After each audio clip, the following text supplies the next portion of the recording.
అందరికీ నమస్కారం. అందరూ ఎలా ఉన్నారు? నేను బాగున్నాను. మీరందరూ బాగున్నారని కోరుకుంటున్నా. అందరూ ఎలా ఉన్నారో కామెంట్ చేయండి. ఈరోజైతే మనం బెంగుళూరులో ఉన్న మన కార్యసిద్ధి హనుమాన్ టెంపుల్కి అయితే వచ్చాను నేను. ఇక్కడ స్పెషల్ ఏంటి అంటే మన హనుమంతుడు, మన దేవుడు ఎలాంటి కోరికలు ఉన్నా సరే, అది ఆరోగ్య సమస్యలైనా లేకపోతే మన లైఫ్లో ఎలాంటి ప్రాబ్లమ్స్ ఉన్నా సరే, ఈ దేవుడి దగ్గరికి వచ్చి, ఈ టెంపుల్కి వచ్చి ఒక కొబ్బరికాయ ముడుపు కట్టి మన కోరికలు ఏమైనా, మన బాధలు ఏమైనా ఉంటే దేవుడికి చెప్పుకొని ముడుపు కట్టిన కొబ్బరికాయని మళ్ళీ 15 రోజుల తర్వాత దేవుడిని దర్శించుకొని ఆ కొబ్బరికాయతో మనం ప్రసాదం చేసుకొని తినాలి. ఆ తర్వాత మనం ఏదైతే కోరుకున్నామో తప్పకుండా అది జరుగుతుంది అని ఇక్కడ నమ్మకం అన్నమాట. చూడండి ఎన్ని కొబ్బరికాయలు ఉన్నాయో. ఇలాంటివి ఏ నుండి జెడ్ వరకు రోస్ ఉన్నాయన్నమాట. అందులో మాకు వచ్చింది ఎల్ రో అనమాట. ఎల్ రోలో ఇక్కడ వచ్చి మేము కొబ్బరికాయ కట్టాము. ఇది మా కొబ్బరికాయ ఈ ఎల్ రోలో ఉంది.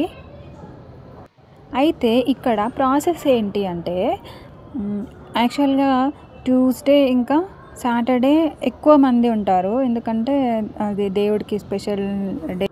సో దేవుడికి స్పెషల్ డేస్ కాబట్టి ఈ 2 రోజుల్లో ఎక్కువ మంది ఉంటారనమాట. మేము వచ్చి ఈ సాటర్డే వచ్చాము. సో అందుకే ఇంతమంది జనాస్ ఉన్నారు. అయితే ప్రాసెస్ ఏంటో చెప్తున్నాను కదా. ప్రాసెస్ ఏంటి అంటే మనం ఫస్ట్ వాళ్ళు ఆల్రెడీ అక్కడ మన కొబ్బరికాయలు పెట్టి ఉంటాయి.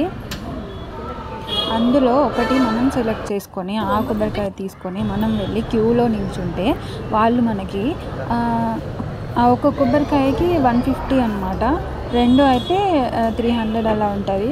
సో మనం ఫోన్పే అయితే ఒక క్యూ ఉంటుంది, క్యాష్ అయితే ఇంకో క్యూ ఉంటుంది. మనం ఆ క్యూలో నిల్చుని ఫోన్పే చేసిన తర్వాత వాళ్ళు మనకి ఒక కార్డ్ ఇస్తారు. కార్డ్తో పాటు మనకు టికెట్ కూడా ఇస్తారు. ఆ టికెట్లో మనకు మనం ఏ కొబ్బరికాయని ఎక్కడైతే కట్టాలో ఆ రో ఉంటుంది. ఆ రోని బట్టి మనం వెళ్ళి అక్కడ కొబ్బరికాయ కట్టాల్సి ఉంటుంది.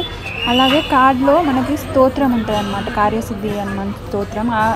మనం ఎక్కడికైనా వెళ్ళేటప్పుడు కానీ లేకపోతే ఏదైనా పని కొత్తగా స్టార్ట్ చేసే ముందు ఆ స్తోత్రం చదువుకొని కనుక మనం స్టార్ట్ చేసినట్టయితే అది త్వరగా జరుగుతుంది, అనుకున్న విధంగా జరుగుతుంది అని.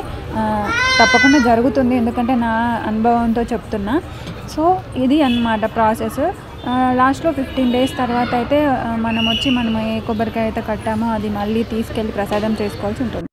అండ్ ఇంకో విషయం ఏంటి అంటే దేవుడి దగ్గర ఉన్న దండలు ఉంటాయి కదా, మనం చేతికి కట్టుకుంటాం. ఆ దండ కూడా ఇస్తారు. మనకు ఆ కార్డు టికెట్తో పాటు దండ కూడా ఇస్తారు. ఆ దండని మనం ఆ 15 డేస్ వరకు మనం చేతికి కట్టుకొని ఉండాలి. ఆ దండ కట్టుకున్నప్పుడు ఆ 15 డేస్ వరకు మనం ఎలాంటి నాన్ వెజ్ కూడా తినకూడదు. సో జాగ్రత్తగా ఉండాలి. అమ్మాయిలు అయితే మీకు తెలుసు కదా. సో జాగ్రత్తగా ఉండి ఇవన్నీ పాటిస్తూ మీకు అనుకున్న సో తప్పకుండా మీరు ఇక్కడికి వచ్చి దేవుడిని దర్శించుకోండి. ఎప్పుడైనా టైం కుదుర్చుకొని అయినా తప్పకుండా వచ్చి దేవుడిని దర్శించుకోండి. మీ కష్టాలన్నీ తీరుతాయి. తప్పకుండా విజిట్ చేయండి. Thank you. ధన్యవాదాలు.